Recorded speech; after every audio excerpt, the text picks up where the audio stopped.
wherever you go, she's going to be in society. She's going to be on TikTok. She's going to be on Instagram. She's going to be talking to other women.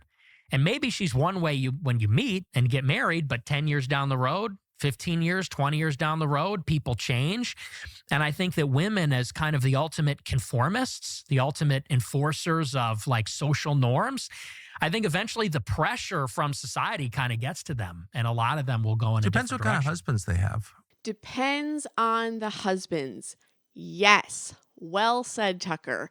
This is something that is not talked about enough.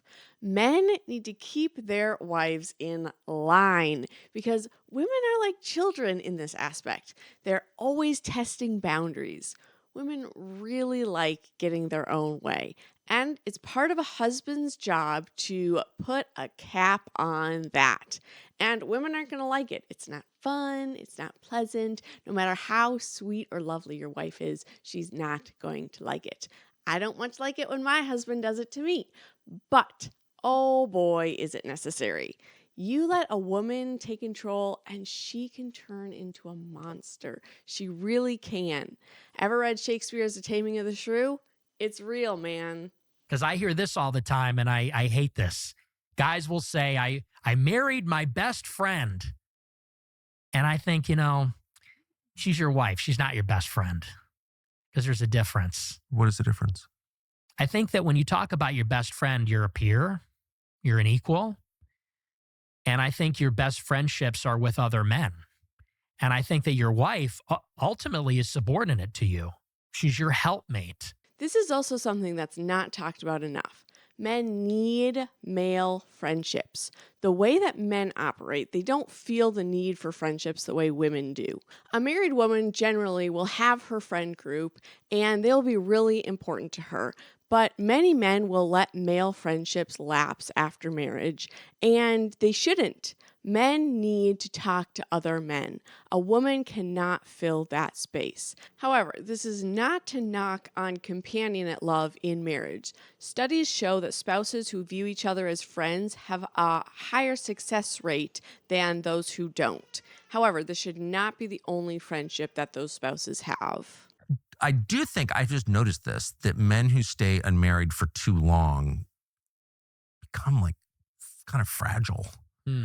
There's something about the give and take. There's something about living with, in fact, I think it's the key to life, someone you don't fully understand that broadens you, that keeps you always thinking, that makes you wiser, more patient, more thoughtful, more self-aware, and more flexible. And those are all good qualities. And the absence of that, like in homosexuality or like men who are single too long, they get very rigid. Have you ever noticed this? Like, I like things the way I like them, and they just get like, no. Oh, yeah. I certainly get what you mean by that. Yeah, you don't want that. Yeah. Absolutely. And I would honestly say that this goes both ways. Marriage is basically like a refining fire. In order to make it work, you have to be respectful of your partner's wants and needs, and sometimes do things that you'd rather not do in ways that you wouldn't if you are single or even living with someone of the same sex. I personally have realized how selfishly I was living my life until I got married and wasn't able to do that anymore. I would say that when you say you don't fully understand women, to me, I feel like women are very simple in terms Have of... you ever lived with one? No, I haven't lived with them, but I mean, and don't get me wrong, maybe it's difficult, but I feel like they're pretty simple.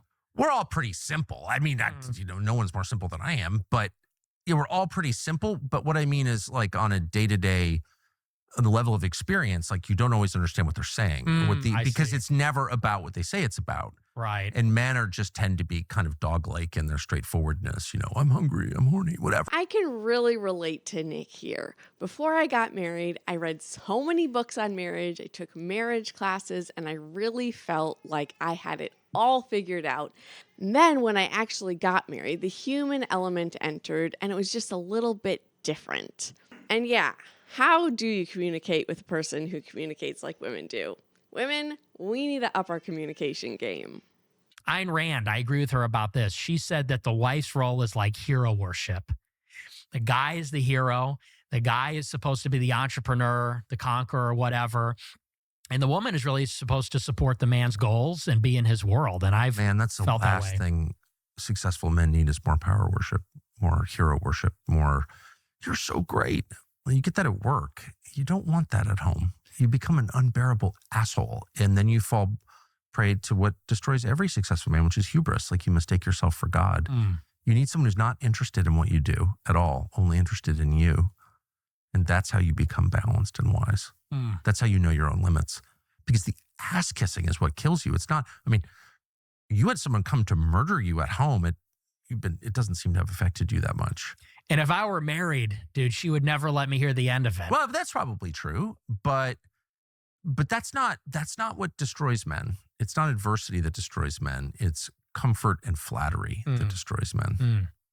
Right? That's what happened to King David. It's what happens to them all. Yeah. You're so great. You can never go wrong. I just feel like we have I don't feel like we have an abundance of affection from women. Such an interesting topic here. I'm inclined to agree with Ayn Rand and Nick here. I think a wife should be her husband's biggest cheerleader. She is his biggest fan when the whole world is against him. I think Tucker makes a great point when he says idolatry and flattery is what make men soft, but ultimately I think that's just not where we are as a society right now. Most men are not in danger of being coddled and praised by women too much.